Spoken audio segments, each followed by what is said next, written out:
Okay, I wanted to see if there is a review for last week. Our questions, I should say, from last week. Barbara Jean was the facilitator last week, and Oh, that's right. I didn't take those lessons. So yeah. So I want to see where we are in relationship to last week, because a lot has transpired, really. I was watching this thing last night, and they did this thing on India, and we've talked about how people in India feel like you are ugly if you have dark skin, and there's the L'Oreal, all Olay, those Procter & Gamble, those companies sell more bleaching creams in India than anywhere else in the world. And they did a technique, they were doing a technique with lasers, and it destroys the melanin in the skin to lighten you up, because, as this lady said, she could not get a job as a receptionist because she was not quote unquote fair skinned. She didn't, it was her looks, even though she had the credentials. And now what's happening, there are a group of girls who are saying that I'm not going to use a skin lightener. I'm beautiful as I am. And there's a huge movement now in India to promote an acceptance of who you were born to be, as opposed to measuring your worth by the complexion of a Caucasian. The lighter you are, the better chance you have to get a leading part in a movie, even if you have no talent. As long as you're fair skinned, they will work with you, that kind of thing. And of course, we know who did that, the British. That's who did it. But I thought that was interesting, because it takes a lot of moxie to do something like that in a country like India, because of the caste system, and because of the system based upon skin color. Because you could be dark and born in one of the higher castes or higher classes, but they make every effort to lighten you up or tell you that you're ugly and damned you because of the way you look, that kind of thing. I thought that was interesting. there was an Indian commentator on TV this morning. They were making talking soft. Sorry. Yeah. And they were making comments about Mr. Trump's cabinet and his White House staff, and how there are more changes, and this Indian commentator says, and you can see that they are all quote unquote attractive white blondes. So Yeah. I mean there was a black woman at the table, but finally this man of color put that on the table blatantly. Which means that there is a sexual overture to his choices. Because if you look at the women that he is physically attracted to, they are white blondes. So I think that speaks to the nature of this country as well, because the white, blue-eyed blonde is the one who they prize and hold as a standard of what beauty is supposed to be. So I think that's just interesting, in that we are at this juncture where the true nature of a miracle meets the true nature of that which is spiritual. And something has to give. We are butting heads now. We are in a place of decision making. And the decision that must be made quickly. Because of how things are shaping up. I believe that the Creator has put us in a very precarious position. And the precarious is precarious because the climate, which means the world, is teetering on destruction. And the decisions that we make are going to have a very strong effect on how things shape up. The idea, the thought of quitting can't enter our minds with all the things that we face in terms of adversities. We have to see them as opportunities. The whole of humanity is dependent on that.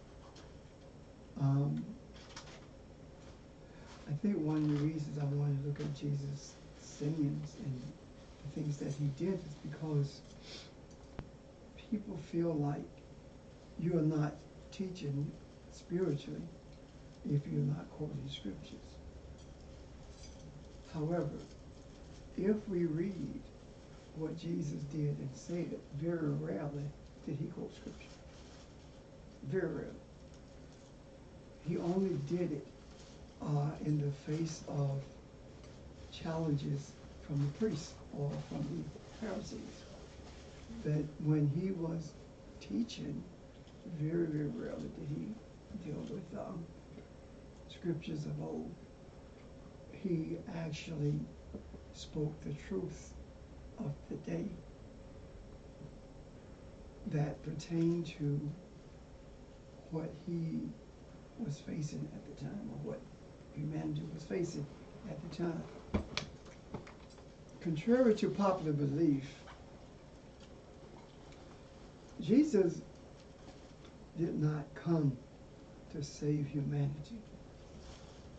Jesus came to show humanity how to save itself.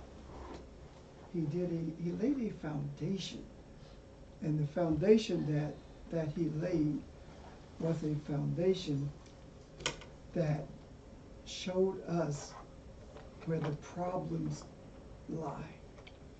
And the problems that he pointed out have been missed by everyone that I can think of.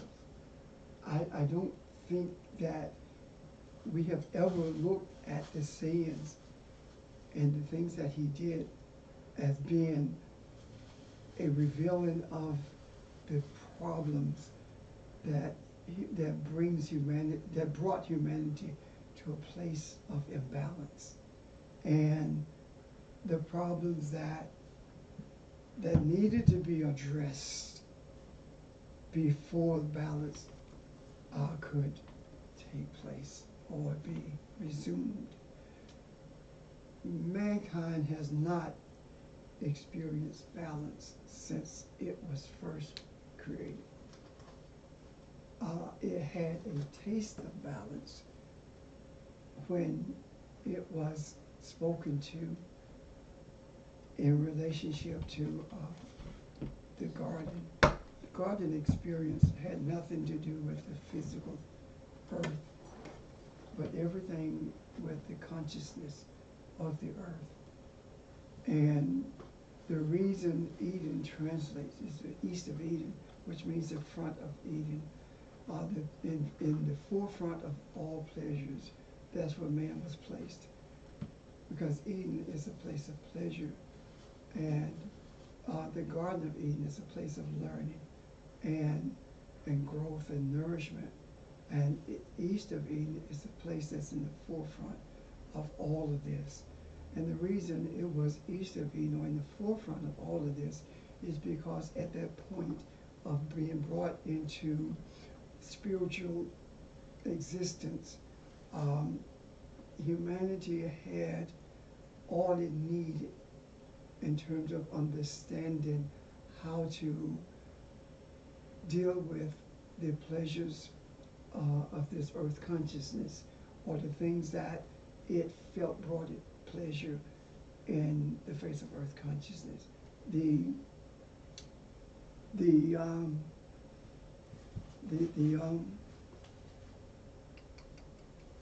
balance was experienced there. And when humanity was shown that it takes male and female to produce or to bring into fruition the things that are necessary to be one with the spirit, or to be the true image of the one who created everything that is. It is at that point that the masculine sought its own pleasure. And the pleasure that the masculine sought was a pleasure that it saw in the feminine. And the pleasure came not from a intimate relationship, because he already had that. The pleasure came from having power over or taking power, usurping power from the feminine, and reducing the feminine to a servant position, as opposed to one of balance and one of the life-giving. And when this took place, this is what threw things out of balance. And because the Adam could not see this, or refused to see this, we have these different periods when men were brought into the earth, the ice age, the different men. But this last stage, it was the idea of showing how to correct these problems was laid upon the shoulders of Jesus and Muhammad. And here we are seeking this balance again. Now, this is what I truly believe happened, because Adam would not address the issues of the usurping of power, or the lording of power over what it saw as the quote-unquote weaker image, or the weakest aspect of the image. I believe that what happened is that this Adam was given an opportunity to see it in itself, and I believe that when man was made physical for a purpose, and the purpose that man was made physical was for man to have a physical image, and this is what I'm talking about. The reason it was necessary for it to be physical is because the idea of rightness and unrightness, the tree of knowledge of good and evil, had to be put in a time capsule, had to be shrouded in time, so that it could have an opportunity to balance itself. And because Adam in a spiritual state was unable to, or desired not to, see the mistake that it made, it was made physical, so that a mirror could be imaged in front of it, so it could see its mistake. so it could see the image of the power that it lorded over the feminine, and this power of this mirror is seen in those who control the world to this day. So Jesus came to show us the problems that needed to be addressed. The what that needed to be addressed? The problems that needed to be addressed. Jesus spoke to things like greed, and he spoke to the diminishing of the feminine presence in the midst of everything that needed to be changed. He spoke to the power over of death. He spoke to the necessity of being pressured to do the right thing. Must he tread the winepress alone? Pick up your cross daily and carry it. He was addressing something that we missed, and the reason we have missed it is because the very mirror that was given to us to show us the negativity of lording power over the feminine, which showed us how destructive it is to diminish the nature of what was created. We call it diminishing the humanity, diminishing our humanity. Is actually the diminishing of what we were created to be, and that is the nature of Elohim. And this power was manifested in an unright way.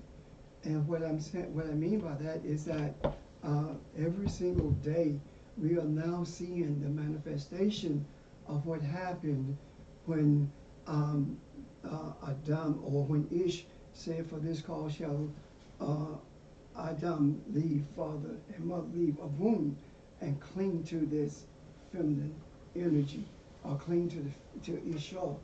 And the clinging had nothing to do with the balance. The clinging had to do with the control. And the imaging of this is seen in the Caucasian who brought religion to us, in the physical sense of bringing religion to us. And what I mean by that is we have been told the reason Jesus came. We have been told the things that Jesus said meant, as opposed to waiting, as opposed to living in a meditative state so as to be infused with the reasoning for Jesus having to come into the earth. When we step back from that and and erect a temporary wall between what we have been told and what we need to see, we have an opportunity then to address the problems that Jesus pointed out.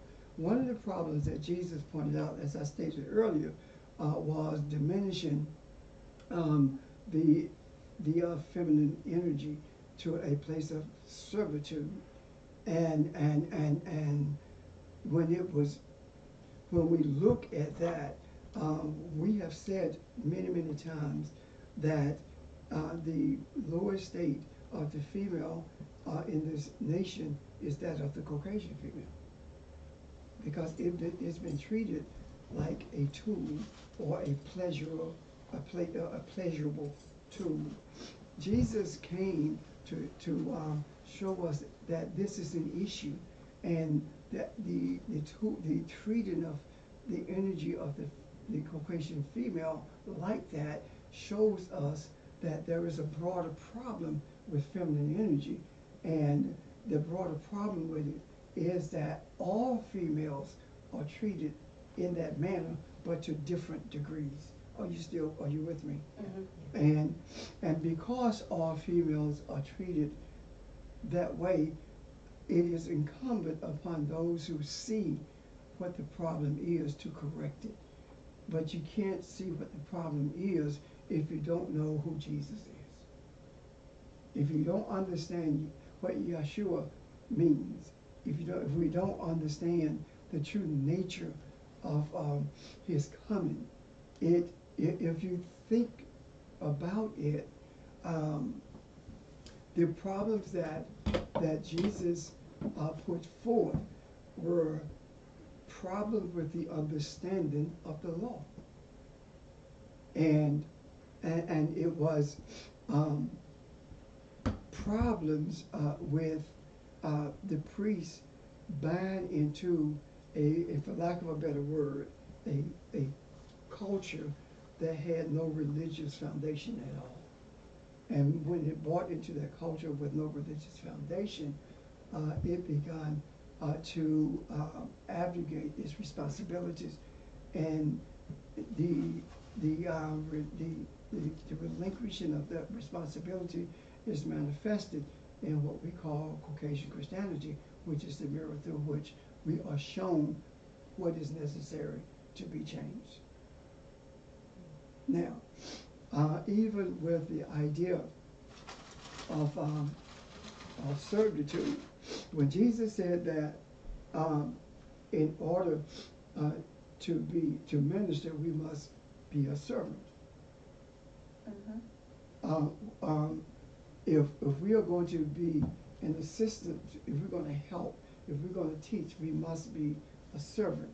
Well, that has been reflected and manifested in a physical way, when in reality, what he was saying is, we must be spiritual servants. We must serve those who do not understand the nature of who humanity actually is and the reason and purpose that humanity is in the state that it is in.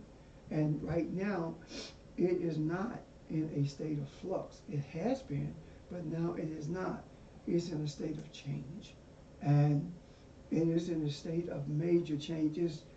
I feel like the whole of humanity is on my shoulders, but I don't experience it as a burden anymore. And I speak concerning me because I know me better than I do you. I feel like I am in a cocoon, and the outer parameters of the cocoon, the outer barriers are beginning to crack, and there are those who see the cracking of the cocoon, but they don't know what's going to come out of it, and that is reflected in saying we know that change is imminent, but we don't know what it's going to look like. However, we are appreciative of the change. We are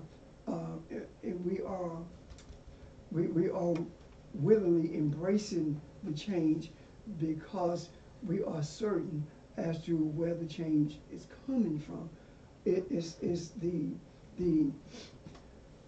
religious man has been a caterpillar, and that caterpillar has shredded its outer being and spun itself into a cocoon, and in that cocoon it has become a butterfly, in that it has become something that does not look anything like what it was prior to having been spun into a cocoon.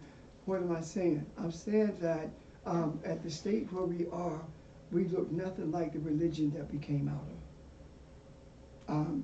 It is totally different than anything that we could have ever imagined in terms of where we were. And we have traveled this journey for all these years, and I'm not talking about the years of our being together as foundation. I'm talking about all of the years of our lives in search of something, and having come together as foundation. The search did not end, but the search was directed from the one who created us. And in the depths of our soul, we were guided to a place where now we are beginning to see the true nature of what Jesus meant in his sayings and in his doings.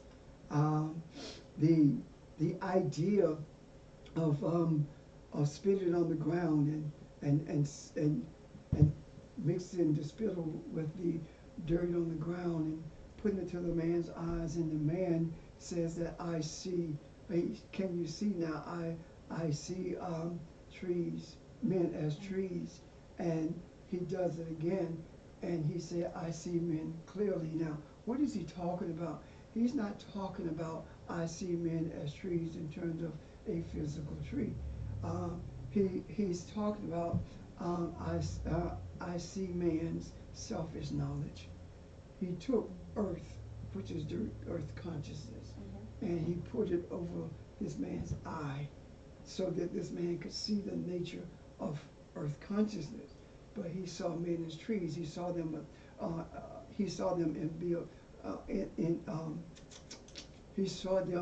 abiding in their own spiritual knowledge as opposed to the spiritual that they really are.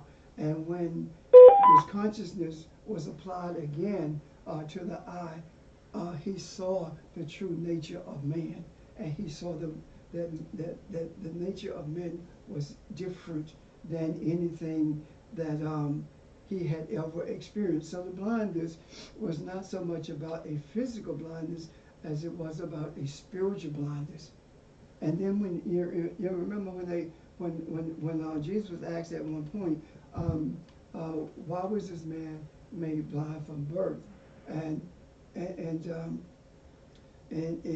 who sinned, who in this life was so unright until he was born blind? This was not an illustration of Jesus' response. It was not an illustration of opening blinded eyes in a physical way, because yin is eye, not eyes.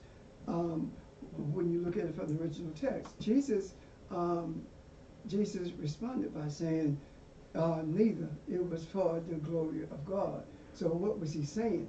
He was saying that neither one of them, that their unrightness did not blind him spiritually, did not cause him to be unable to see the spiritual essence of his being.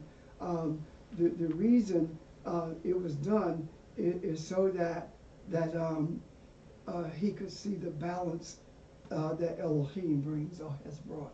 So that's what it's talking about when you talk about the glory. It's talk about the balance and the true nature of our being in this earth. So these this is a issue that we have to address, and that issue that we have to address is one of blindness, and the blindness is not due to the lack of a physical sight. Is not due to the inability to have light refraction to enter the eye and do what it's supposed to do in terms of creating an image on the back of the brain. That's not it at all. It is about this nature of human consciousness blinding us to the nature of our being, and this blindness does not come from government. It comes from religion that's reinforced by government, and the religion has blinded us to the nature of who we are, because religion denies us the image that we were created in. Religion says that we are not Elohim, we're not God. Religion says we can't be Elohim. Religion says that there's only one Elohim, and that could not be further from the truth, because Elohim in itself is plural. So when it talks about, I say that you are Elohim, and the religion tells us that's the Muji God, and there's no such thing as capital letters in the Hebrew or the Aramaic anyway. So that doesn't make sense. However, because of the journey, something has transpired the consciousness of the earth has been removed from the eye, so that now we are able to see what religion has done to keep us blind, so that the imbalance of power could continue. And I'm not talking about nuclear powers and that kind of stuff. That's immaterial. I'm talking about the imbalance of power when it comes to male and female energy. And the true nature of the being that has been brought into this earth to bring about this balance has been taught that it is nothing except something that is subhuman, and has bought into it and has submitted to the religious antics and interpretations that has been given to it as a form of bondage itself. And now this religious bondage is being cast away, and when it's cast away, now there's opportunity to bring into fruition a method and means of bringing sight to humanity from a spiritual perspective. Just like a system has to be destroyed before another one can be put in its place, religion has to be destroyed or cast away before the idea of who we are, the essence of our being, can be seen with a greater clarity. So there is a system that's out there that is there it's called Earth Consciousness. At this moment is designed, the system is designed to keep Adam in a state of sleep or in a state of unconsciousness. And unconsciousness simply means that Adam is in a state of unawareness, I guess that's the word, being unaware of who it is, and as opposed to being aware. So when the eye is open, there is no longer a state of unconsciousness for Adam or for this image of Elohim. When the eye is open, now you become conscious of everything around you, and that is the reason it is so imperative to do what we say, live in the now, because there is no such thing as a future or a past when we deal with the spiritual. Everything is in the now. And if we were to take the society and see it as a template and look at in history behind us, we could take this template and lay it on the other template, and all of them would fit in terms of concepts. So conceptually, all of them have been the same. The only difference has been the physical things that has been brought into fruition to keep us distracted from this journey of truth and understanding, and from this deep desire for the eye to be open. If you take away the cars and the horses and buggies and all the TV and all these other inventions and creation, if we take all of those things away and we just deal with the concepts and we overlay these concepts on past history, we see the same thing. The concepts have not changed, and we say that by virtue of saying the more things change, the more they remain the same. That's the reason it appears that nothing has changed, because it has not. It has not. And we say, well, it was swept under the rug. It was not swept under the rug. There's no rug for it to have been swept under. We were too distracted from living life to see it. It's always been in front of us. It's always been in our face. But we were too busy living life and doing things our way, as opposed to recognizing that Yeshua is the power to save, or the one who brings salvation. And when Jesus said that not only will you do what I've done, but greater things, Jesus was simply saying that you are Yeshua as I am. You have the power to bring salvation to humanity, just like I have. You have seen the works. Then he said, he said, don't just believe me for the work's sake. Jesus is saying, don't look at the physical aspects of what I've done. Look beyond the physical and see what the spiritual actually is. And the reason he had to do these physical things is because that's where the focus of humanity has always been, the preservation of itself, the preservation of its body. Two of the strongest desires is sex and food, and and both of them are stronger than all the other desires for a reason, because both of them represent life, the sustaining and the birthing of life. But we have perverted both of them through gluttony of both, through the idea of speaking disparagingly about what we call sexual partners, taking advantage of these opportunities to be balanced, as opposed to seeing them for what they really are. We have been so caught up and blinded by the things around us, been blinded by the idea of relationships, that we have lost touch with our inner soul and lost the focus that's necessary for us to utilize the power that we are to bring everything into fruition that is necessary for the change of humanity. So it is imperative for us to take a fresh look at the things that Jesus said and the things that Jesus did.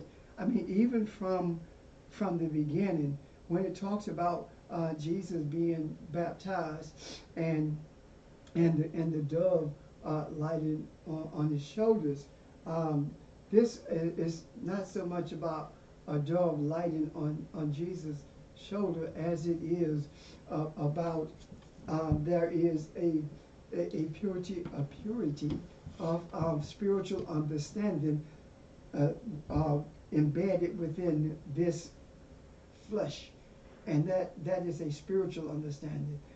This idea of Jesus saying, John saying that there will come one whose shoes I am not worthy of unlacing. What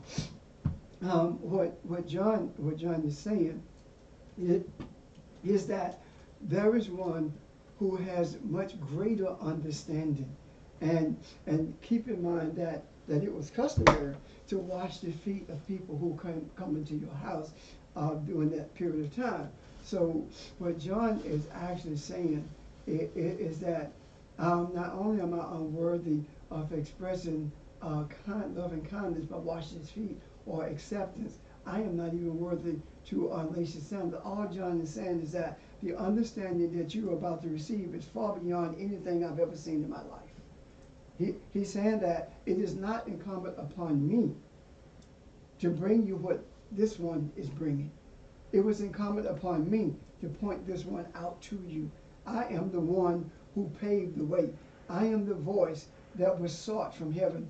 The heavens were, the enlightenment was held away from men because men were so caught up in selfishness, and the priest was so caught up in greed until there were no words. And then here it is, this guy John, and it says John crying in the wilderness is indicative of John being in the midst of all of the confusion, in the midst of all the distraction, in the midst of all the seemingly contradictions, in the midst of all of these things that has men in bondage, but yet he could see the light.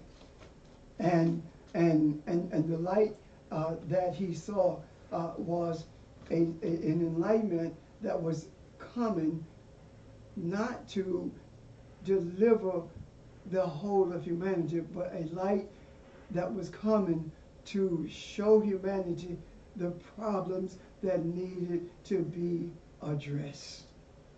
Are you still with me? I'm in the flow, but Just going where you carry. And but are you seeing it? I am, but you're flowing, and the questions but they can't be answered while you're flowing. Bring I can't. Okay, I'm all right. just saying, every single thing that you mentioned is a study in and of itself to understand Okay. the truths underneath. Right. Okay. And so that's why I feel like. And so with even after that, we have been the problem is not you remember when Jesus after Jesus received Mabel, remember that he went to where did he go? He went to the wilderness, right? And what is this talking about? It talks about him being challenged to turn stone into bread, right? It talks about him being carried on the higher pinnacle and shown the kingdom of the earth and promised to him. There's one other thing too. Jump off the cliff. Yeah. What is Jesus? What is all of this about? These are problems that we need to address. What Jesus is saying is that yes, you are indeed kept by the word, enlightenment, by the messages from your Creator, which is angels. We are, but we must understand something. We must not tempt them. What is he talking about? What is he talking about? How can you tempt a message from the Creator? He's saying that we must not be tempted to use these messages from the Creator for selfish benefits. For example, we can't be tempted to use these to manipulate people to get rich or manipulate people to control them. We cannot do that because if we do that, it is our jumping from a cliff, which means that it is our not recognizing that our life is not our own, but our lives are sustained by the very word that we're using to manipulate. Then the kingdoms of the earth is saying that don't seek to control humanity. Don't seek to manipulate humanity. Stay in your lane. In other words, everything that you need is within. So you have no need to lord it over the whole of humanity. And understand something. Your body needs bread. You don't. The stone, your body needs bread. You don't. You are sustained by the word. What word? By the understanding of what is meant when your Creator speaks. Not what he spoke, but speaks. Because the Creator is still speaking. And I'm not talking about the God that has been created by the mirror image of the religious stuff. I'm talking about the one who created us. So this wilderness was not Jesus being in the midst of a desert place as much as it was him being a desert place. He had to deal with the things that drives humanity within himself. All of these things were within him, and he had to go to into a meditative state in order to overrule these things that were flowing in him. And keep in mind, it was three things.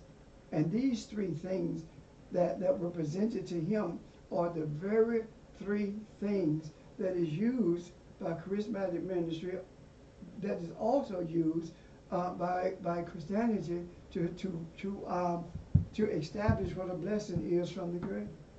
All three of these things. God has blessed me with the power to rule the world. God has blessed me with the ability to hear from him in order to sustain my life. God has blessed me with all of these earthly things, the bread, the kingdoms, and the word. The word has been manipulated for the benefit of the priest.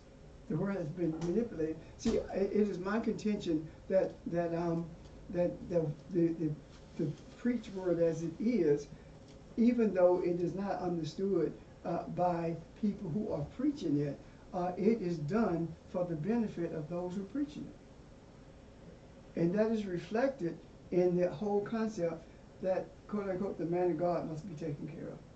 You know, this kind of thing.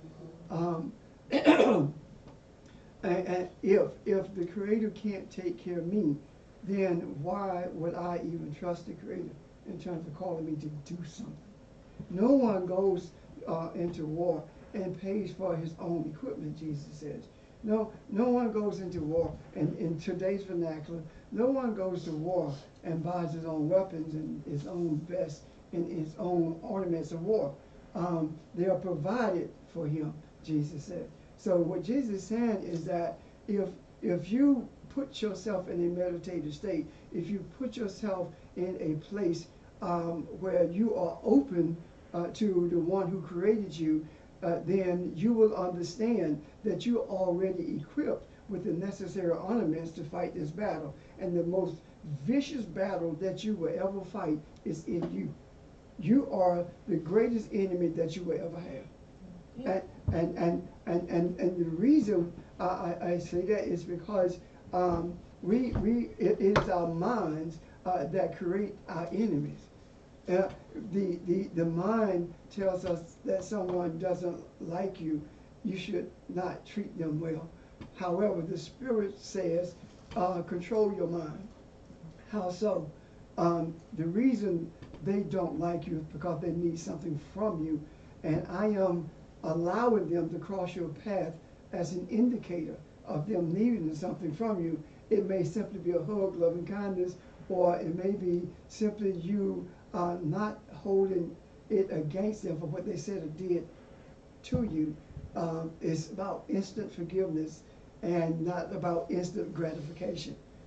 And if we look at these things as a whole, and we look at every step that Jesus made, everything that Jesus did, Jesus says there are two worlds. There's the world of Caesar and there's the world of Elohim. So you let Caesar have what belongs to Caesar and Elohim what belongs to Elohim. So Jesus says separate yourself from those things that belong to Caesar. Everything that money can buy belongs to Caesar, belongs to this earth consciousness. And you must separate yourself from that. Why? Because you must understand that everything that you need will be provided for you, including those things which are required by Caesar. So Peter, go to the fish and you will find a coin. Can you see this? I see it. Yeah. So, and you will find a coin. These are the things that Jesus was saying to us by virtue of what he was doing. And we've talked numerous times about the woman with the issue of blood, and the woman whose menstrual cycle was continuous, which means that feminine energy, life was being drained from the feminine energy was losing its life at the hands of the priesthood because of how they were treated. The female was being treated by the priesthood and by men in general. And if you read Leviticus, you will see, if you read the laws and how women are treated in those laws, you will see what was being said here. There was a draining, because a menstrual cycle, during the menstrual, you cannot get pregnant during the menstrual cycle because everything is being washed out. There is a cleansing taking place. And it says that how many years has she been? 12 years? Mm-hmm. 12 years? Yeah. What is 12? 12 is government. The government has drained it. The religious government has drained the life, has been draining the life of feminine energy. And what happens? The shroud that covered Jesus, she touched. What are you talking about? You can simply touch the lower levels or echelons of the power that, or the principles that Jesus taught, and it will change your vision of who you are. And now you will no longer be in a continuous state of life draining from you. That will stop immediately. And now you are in a position to birth something into this earth. And the idea of virtue leaving me is of the concept of the energy of the masculine bringing balance to that of the feminine. The energy of the masculine saying that we are co-equals, for lack of a better word. We are balanced. We bring balance to each other. That's what he meant when he talked about the virtue leaving him. And when they asked, how is it that you knew somebody touched you in the midst of all these people, this huge crowd? How could you know that somebody touched you?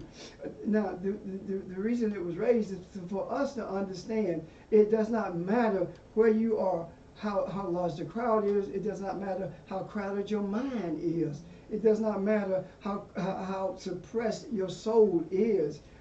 If you desire to give energy for a positive purpose, that cannot stop you from doing it. The crush of the crowd, the things that should be depressing you are not depressing you because you have a vision of your purpose. And those things that would normally depress are the very things that give you strength, because you overcome them, and you can see that these things are necessary to give you the strength, so that when you are touched, when the principles are embraced, that the power of these principles will bring life into the earth realm from the womb of the one who is to bring the life, as opposed to being controlled or manipulated by masculine energy, which is represented by men manipulating females and by men. Think about it this way.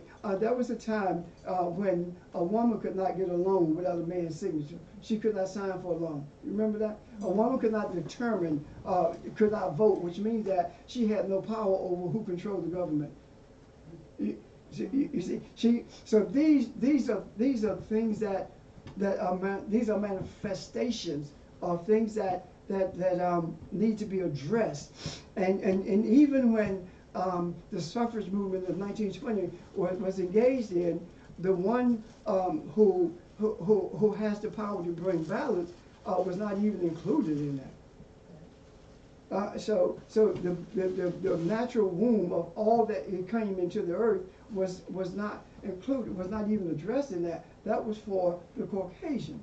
So the idea of this mirror there is still a mirror that shows us how how the masculine has taken its strength or powers and overwhelmed the feminine energy, and now there is a pushback from that, and that pushback is not just coming from the feminine energy. Please understand that the only reason I believe that I sit where I sit in terms of being a teacher is so that balance can be brought to that feminine energy with a masculine understanding that the feminine is the life of everything that is, that without the feminine there is no life, and embracing that whole concept and recognizing that the manifestation of the man being the head of the household is one of the most dangerous things that we could ever, one of the most dangerous concepts that we could ever perpetuate. Understanding that the man is the masculine in the house, not over the house, because the house is not your kingdom that you rule. The house is the place where nurturing takes place, where love is engendered, where affection is shown. That's the house. And if you don't have this love, this affection for yourself, you certainly won't have it for anyone else. So what I'm not talking about the selfish love for self to the extent that you don't do anything for anyone else. I'm talking about realizing who you really are, and realizing that if the scripture says that God is love, that Elohim is love, then that's what you are. That's not what you do. That's who you are. So when we see it from that perspective, then we also see that we have no choice except to allow virtue to flow from us when there is a genuine need or a genuine desire for it, the purpose of the growth of humanity. And Jesus showed us that in so many ways. The woman at the well, you have been, the husband thing, you've been dominated by more than one man. What is he saying? He's saying that you've been dominated by masculine energy all of this time, and that is the reason that you are drawn from a spiritual essence that doesn't exist. This spiritual thing of religion cannot quench your thirst for knowing who you are. You have to understand that I am the water. There's a source of water, eternal water, that you can draw from. In other words, draw from the true nature of the Spirit. The principles that I'm putting forth to you, recognize that I am at this well talking to you, and I am not supposed to be doing this, and we are supposed to be punished for it. But no one can punish us. Why? Because this is one of the things that needs to be corrected. You are not you're not beneath any man. You are the equal. You are the balance to every man, and you have a right to do the things that you are shown by your Creator. So what did she do? She said that I want you to see a man who has spoken in a manner that I've never heard before. What she's saying is that this masculine energy is releasing its hold on feminine energy. It is saying that feminine energy must flow as masculine energy must flow. Because if feminine energy is bottled up, so is masculine energy bottled up. It is bottled up in greed. It is bottled up in brutality. It is bottled up in creating servants, as opposed to being a servant. He was saying to the woman, you should not have to be forced to come to this well to draw. In other words, you can go to the church all you want to, and the well that you are drawing from is not going to quench the thirst that you have. And the thirst that you have, it has the position that you're in terms of servitude has been put upon you by men, by masculine energy. Therefore, it's going to take masculine energy to heal you, to bring you to a place of balance, because you cannot be balanced without it. So these are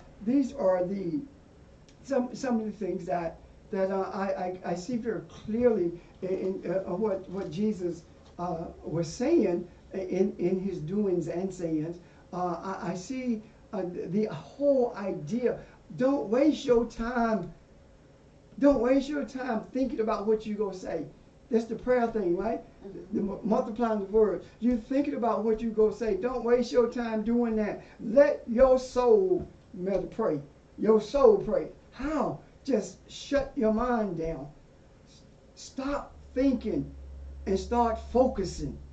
And when you start focusing instead of thinking, your soul begins to pray. Your soul has the power, has the ability to change your world. It has the ability to draw the energy that you need for that change. So meditate as opposed to standing on the corner praying out loud so people can say you're a religious person or you are a holy person. That's a holy woman. Look at her praying. Standing on the corner with a Bible yelling at folk. That is not the way that things are supposed to be done. Jesus said, this is what you need to do. Get somewhere by yourself and go into your closet. Not that place where your clothes are, but the closet inside of you. There is a place, Jesus says, that's inside of you. Jesus says, your closet. What does this mean? It does not matter what you believe or who you are. That space is in you. And that space is a closet. And the reason it is a closet is because you have diminished it. You have made it a small place in you. However, you can make it your house. You can make it your house by virtue of your being in a meditative state constantly and being in the place of being in this world but not of this world. And at that point, you will understand that this is not a house of merchants. This is not a house for material desires. This is a house. This is a house of prayer. This is a house of meditation. This is where I meditate. This is the whole house is a place of meditation. It is not a place that all of these emotions come out that wants to attract all these material things. It just seeks to attract the spiritual. And Jesus said, guess what? If you do that, if you seek all of these spiritual things as opposed to this material stuff, you will find something. You will find that everything that you need in the material world will be added to you. And don't try don't try to manipulate the scriptures in order to get what you want, as opposed to being one with what enlightenment and being presented with what you need. I mean, the scriptures say that it is easier for a camel to go through the eye of a needle than it is for a rich man to go to heaven. That's not what it says. If you look at the original text, there was a mistranslation there with the transposing of one letter. And if you look at the original text, it says that it is easier for a rope to go through the eye of a needle than it is for a rich man to go to heaven. What is Jesus saying? He is saying that it is possible for a rope to pass through a needle, but it's very difficult because you have to unravel it and put it through the needle thread by thread. And you have to be patient to do it. And you have to be persistent in doing it. And you have to have a deep desire to do it. So this is what he was talking about. So what he's saying is that it's for a rich man to receive enlightenment is extremely difficult because he believes that he has everything he needs anyway because of what he sees with his eyes and what he experiences in this earth, as opposed to seeing with the eye. So he has to unravel. Yes. Just like the rope has to be unraveled, he has to unravel all of the baggage that and all of the thoughts that keep him tied to the earthly realm in order to see spiritually who and what he is. Yes. And what's the strongest rope? 1 or 3 threads. So what he's talking about when you talk about the rope, the rope is 3 threads woven together. What he's talking about is you have to unravel yourself from your God. You have to disconnect yourself from your God. And I'm not just talking about the God that religion has created. I'm talking about the God that you bought. Your house, your car, your clothes, things. Mm-hmm. You have to disconnect from those things in order for you to receive enlightenment. Any questions? Comments? I think what you're saying can be seen as the basis for the writings that we need to do. I mean, we've talked about that camel and the eye of the needle before, but never quite to this point of what it was a rope, and the rope has to be unraveled, and that's each one of these are many lessons that can be unpacked, if you will, and going from the physical can be birthed, going from the physical and birthed into the spiritual. And that resonates deeply with me. That when you said that, what I saw is that I'm being shown what the seed is, and you're seeing the baby, the birth.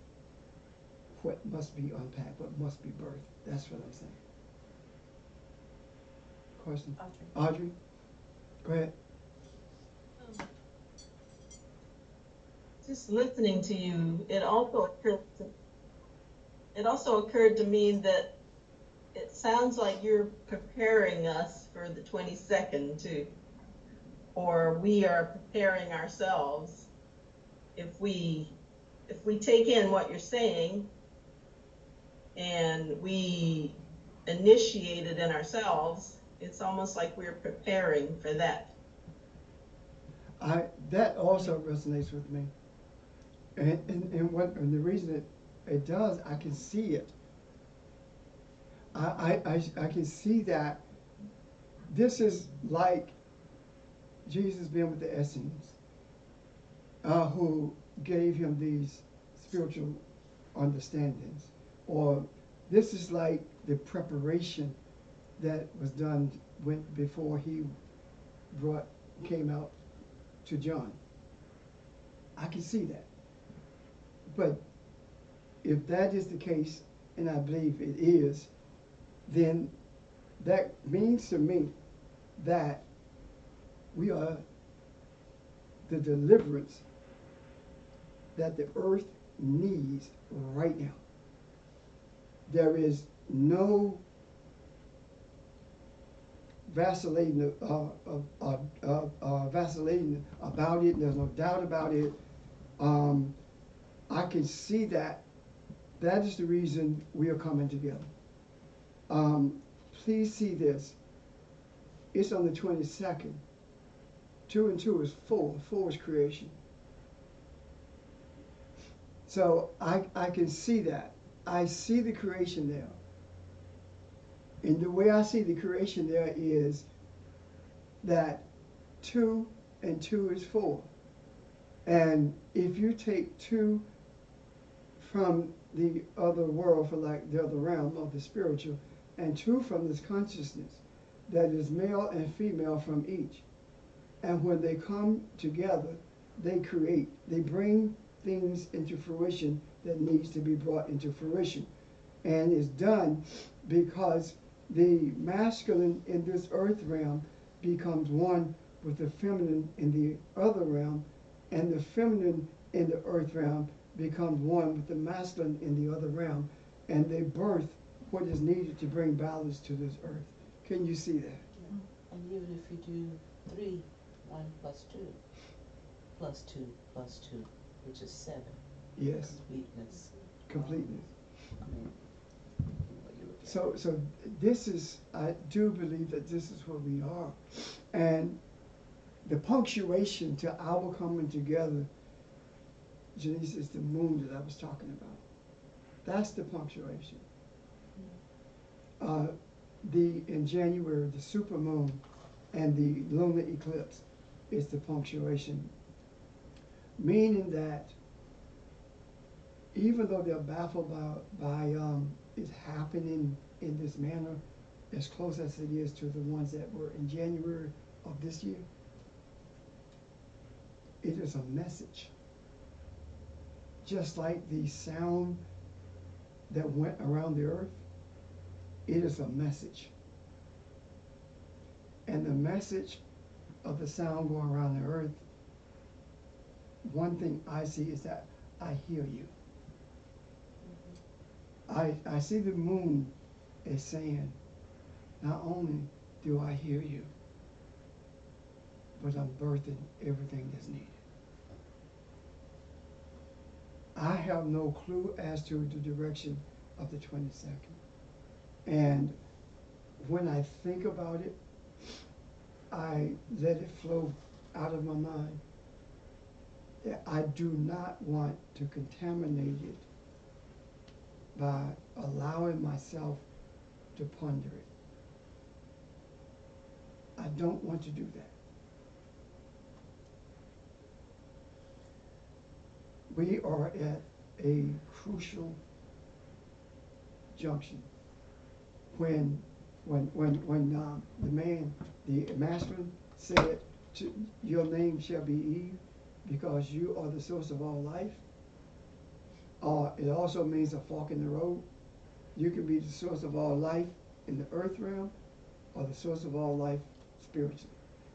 Being the source of all life in the earth realm puts you at a disadvantage because you're being dominated, manipulated by masculine energy.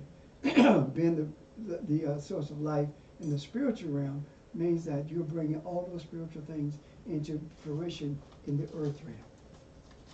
So the tree of life of the knowledge of good and evil, the balancing of it is much closer than we know. When you couple it with our understanding of Revelation. Any questions or comments?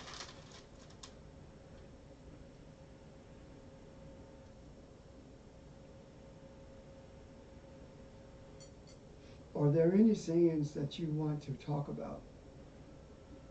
Telephone, people present physically, Skype. Are there any sayings or doings of Jesus that you want to bring up?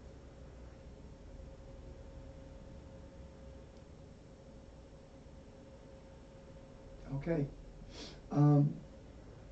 Supermoon and what? Lunar eclipse. Sorry. Lunar eclipse.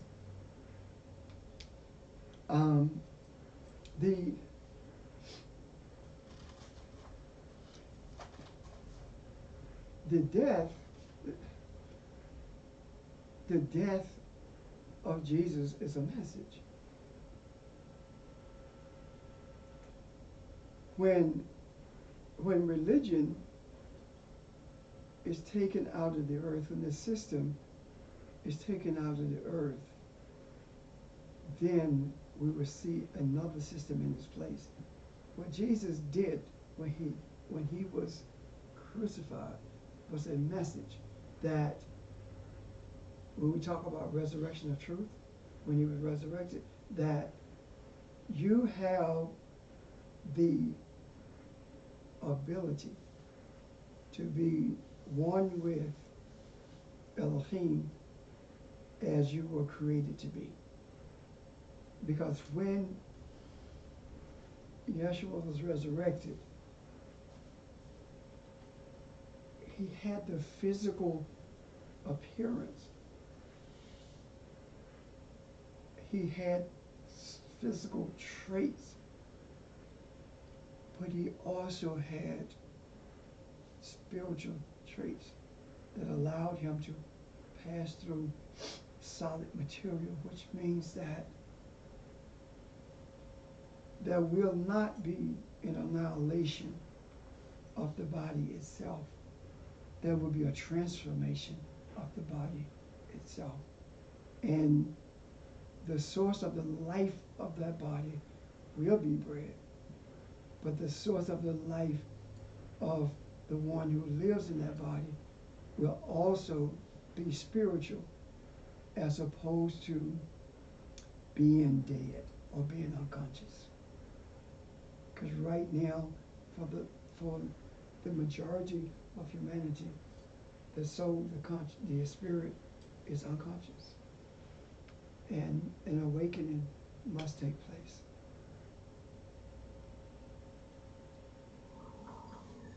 Audrey. I have one question about a circumstance with Jesus. Remember when he was, I forget exactly where he was, but anyway, when he was sort of in the crowd and all the people were coming at him, and then he just sort of disappeared. Uh-huh. Am I getting that right? Yes. Yes.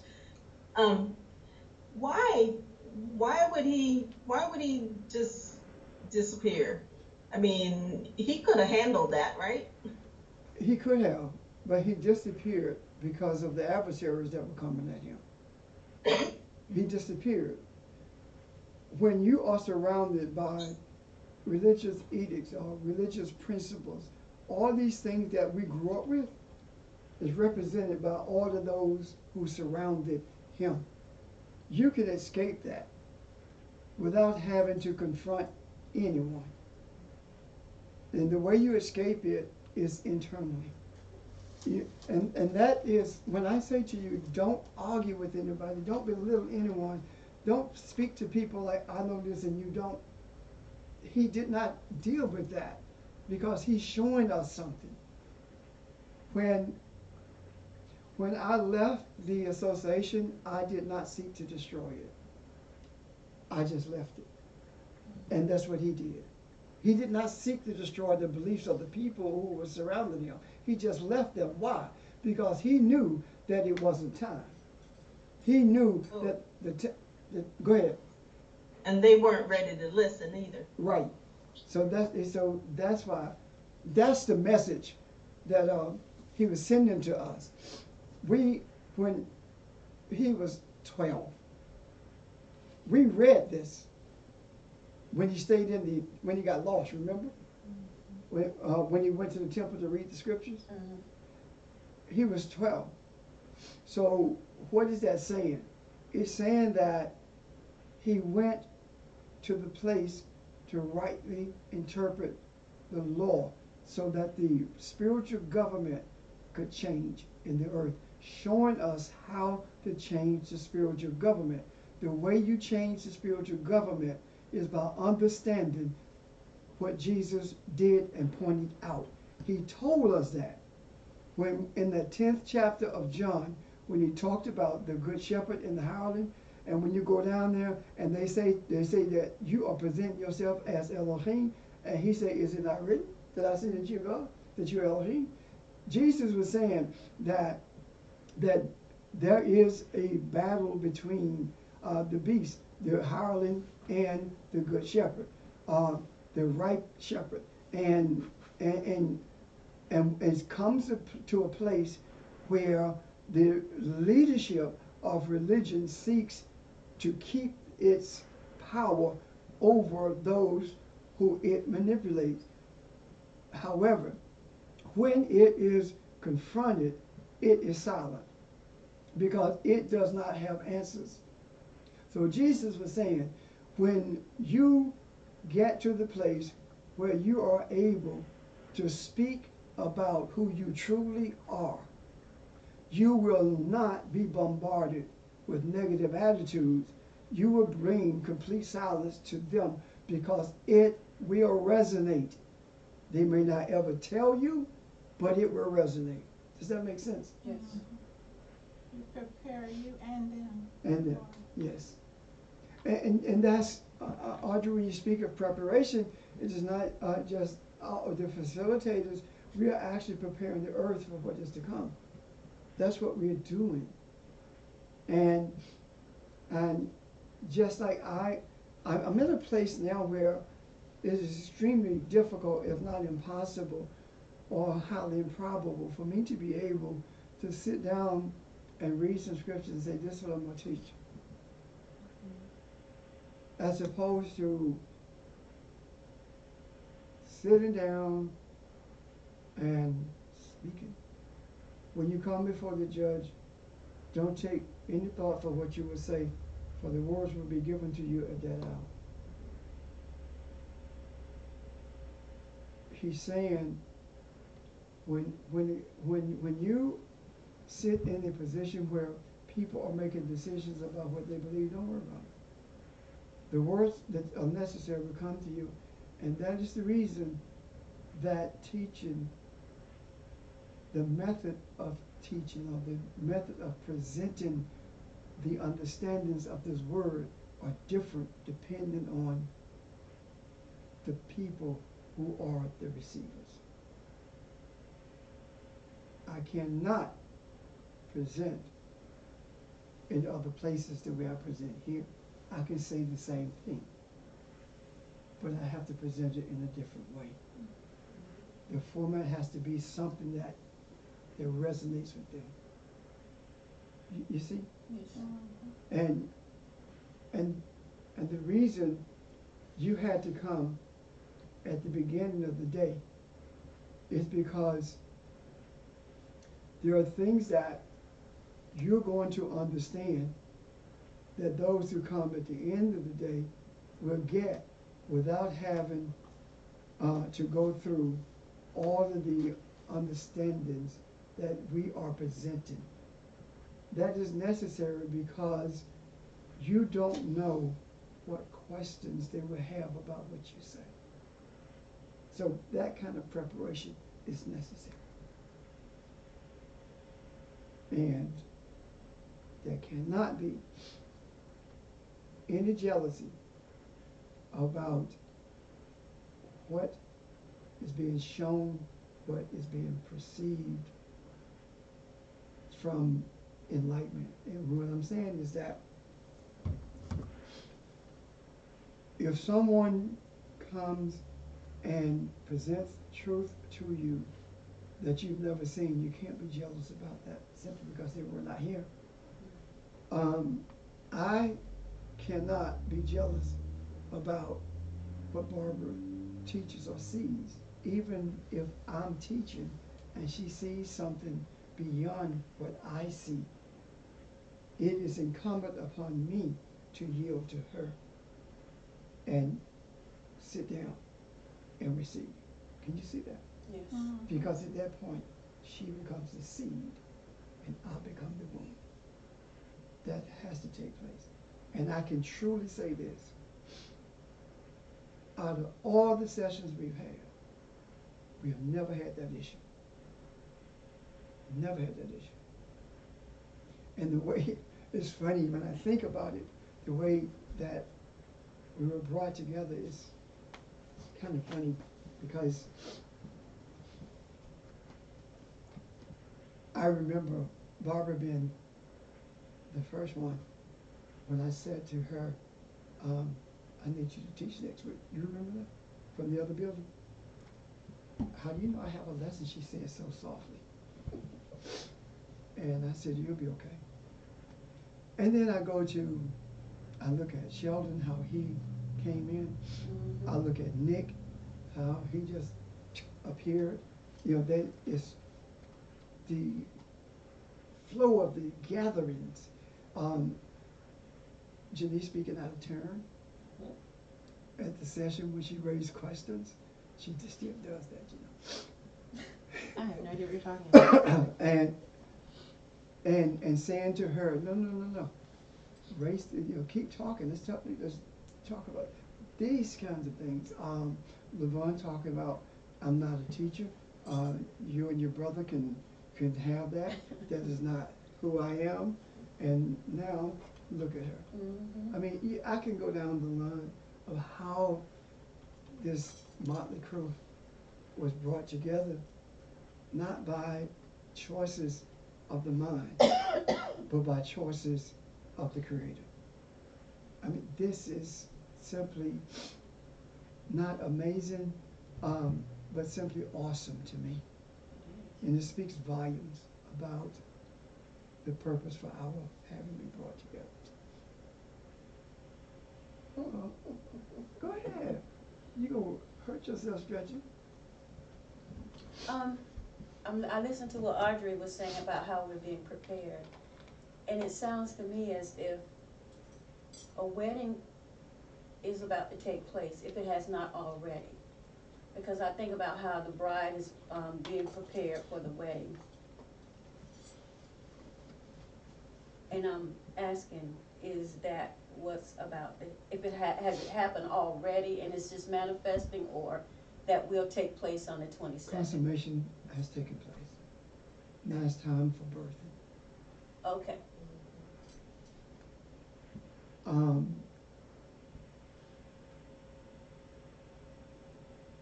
Birthing is a continuous process. When consummation takes place,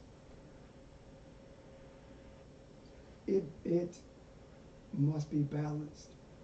The feminine and masculine must be balanced first. Once that's balanced, everything that's birthed from that spiritual Mm-hmm. is balanced also. Can you see that? Yeah. So the marriage, you remember when they came, some came, they sang that song, I have your lamps trimmed in oil. Yeah, all in your vessel. Yeah, all in your vessels. Yeah, they didn't have their oil in their vessels. They wanted to borrow some. The 10 virgins. Yes, the 10 virgin gifts. That is speaking to the awakening of the soul. Yeah. Mm. That is speaking to access to Christos, to access to the Messianic being. And if you don't prepare yourself, then when the bridegroom shows up, there's no enlightenment in you to draw from. So you're empty and there's nothing for you to birth. However, even though you can't birth, there are those who prepare themselves who will birth. And by birthing it, then they can prepare you. That's how I see it. And so the other 9 had the same opportunities for preparation and to keep the oil lit Yes. that the one did, and they chose not to. So that other, the one did not share because, you know, there are things that come to readiness by experience and by doing and being. And so they were, what if she had given her light to them? They would not have been prepared and ready to receive what was coming. So This is the birth of what I'm talking about, but the seeing, this is the birth, this is the expansion of the understanding of God. This is what I'm talking about. You're exactly right, that's what it represents. I mean, my God. All of this has been hidden in plain sight for all of these years. And we were brought into the earth for such a time as this. I'm telling you. Any other questions or comments? Let me see. We have what, 2 weeks, is it?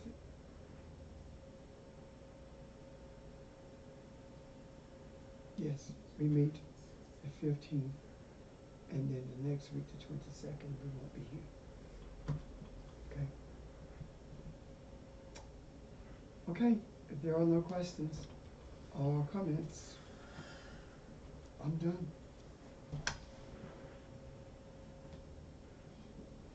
Ms. Audrey? Oh, we lost her. I lost her. She's posing. she's lost in thought.